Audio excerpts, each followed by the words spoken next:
Hello everyone, today in this video we are going to start with new chapter, that is plant kingdom. In a plant kingdom we are going to study about what classification system. So let us begin. So देखो already हमें पता है कि ये जो kingdom plantage होता है उसे commonly हम क्या बोलते हैं, plant kingdom.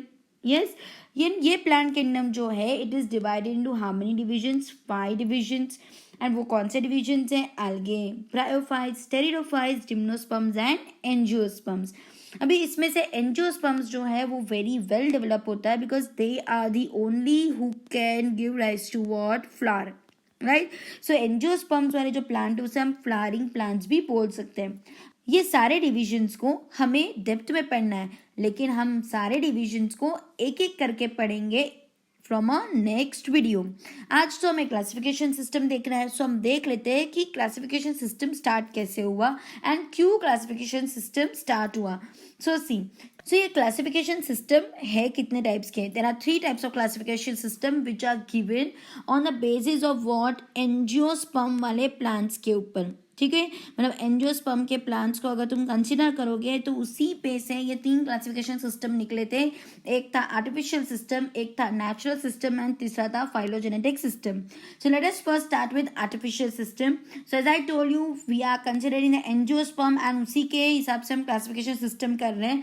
तो ये जो आर्टिफिशियल क्लासिफिकेशन सिस्टम जो है वो मोस्टली क्या इंक्लूड करता है, तो it includes a morphological character.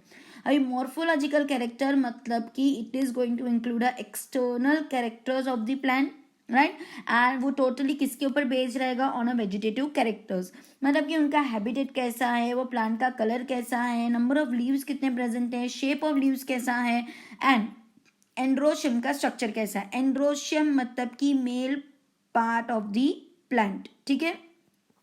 So as I told you कि एंजियोस्पर्म्स जो है they are the flowering plant. Yes और no, angiosperms are about flowering plant.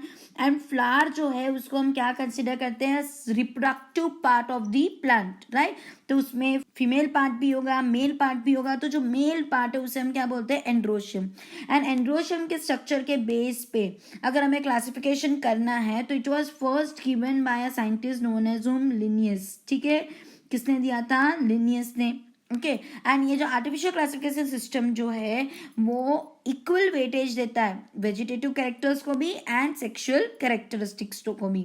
This was all about the artificial classification system. अब हम देखते हैं about the natural classification system. तो ये नेचुरल क्लासिफिकेशन सिस्टम के ऊपर ये लोग क्यों आए. जब आर्टिफिशियल क्लासिफिकेशन सिस्टम चल रहा था तो नेचुरल क्लासिफिकेशन सिस्टम को क्यों सिलेक्ट किया.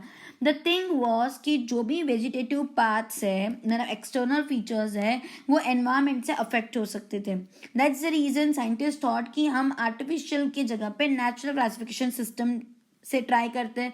तो नेचुरल क्लासिफिकेशन सिस्टम किसके ऊपर डिपेंड रहेगा, on a natural affinities among the organism. मतलब जो भी नेचुरल एफिनिटीज होती है ऑर्गेनिज्म की उसके ऊपर बेस्ड होगा. वो एक्सटर्नल कैरेक्टरिस्टिक्स को भी कंसिडर करता है, इंटरनल फीचर्स को भी कंसिडर करता है.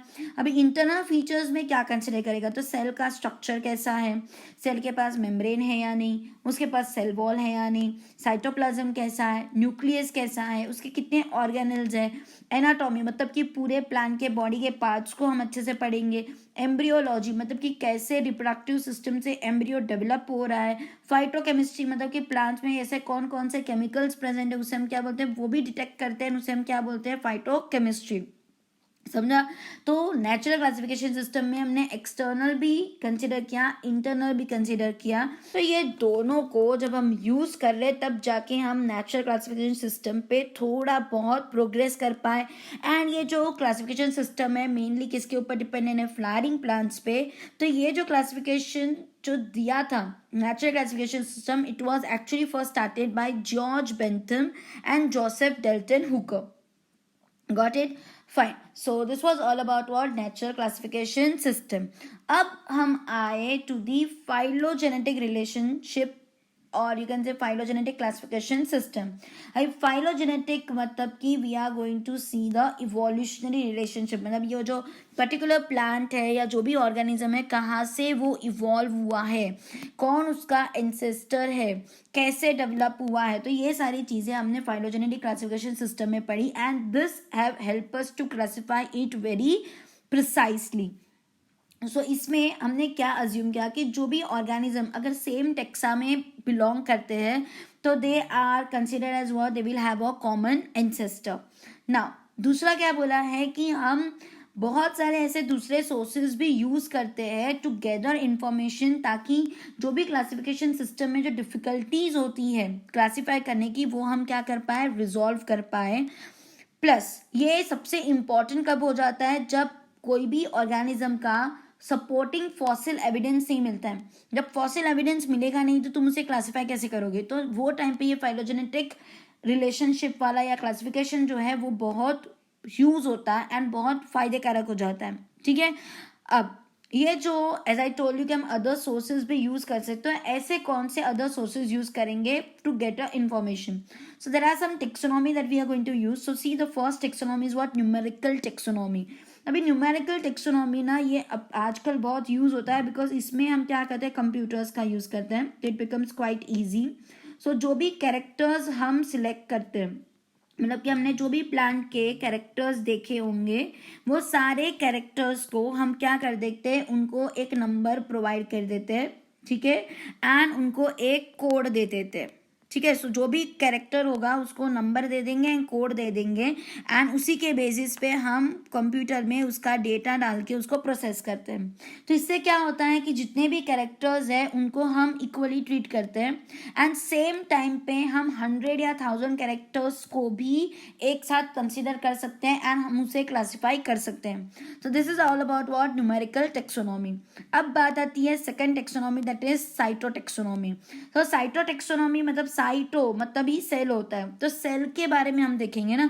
तो साइटोटेक्सोनॉमी में हम क्या देखते हैं कि क्रोमोजोम जो होता है, तो कितने क्रोमोजोम प्रेजेंट है, क्रोमोजोम का स्ट्रक्चर कैसा है, क्रोमोजोम का बिहेवियर कैसा है, उसमें कोई म्यूटेशन तो नहीं है ना, कुछ गड़बड़ तो नहीं है ना, ये सारी चीज़ें देखते हैं। एंड नेक्स्ट टेक्सोनॉमी जो हम देखते हैं दैट इज व्हाट, केमोटेक्सोनॉमी। तो chemotaxonomy is nothing but what, जैसे मैंने तुम्हें अभी बताया कि फाइटोकेमिस्ट्री जो हम देखते हैं, मतलब कि प्लांट्स में कौन कौन से केमिकल्स प्रेजेंट हैं, उसके हिसाब से भी हम उसे क्या कर सकते हैं, क्लासीफाई कर सकते हैं। तो अभी के जितने भी टेक्सोनॉमिस्ट हैं ना, प्लांट्स को अगर क्लासीफाई करना है तो mainly they see the phytochemistry and then they try to classify it, right? So this was all about what, classification system which is given in your textbook. So कौन से classification system देखें, 3, first था artificial, second था natural, and third is what, phylogenetic classification system.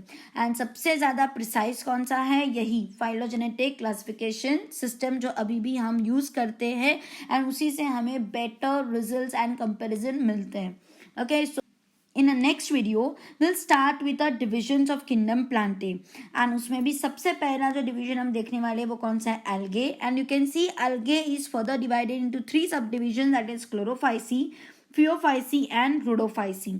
फिर हम देखेंगे about the bryophytes, जो और 2 डिविजन्स में डिवाइडेड है, सब डिविजन्स लिवरवर्ट्स एंड मॉसेस। उसके बाद हम टेरिडोफाइट्स के बारे में देखेंगे, फिर जिम्नोस्पर्म्स के बारे में, and then angiosperms. So we'll see all these divisions one by one from our next video. Till that, thank you.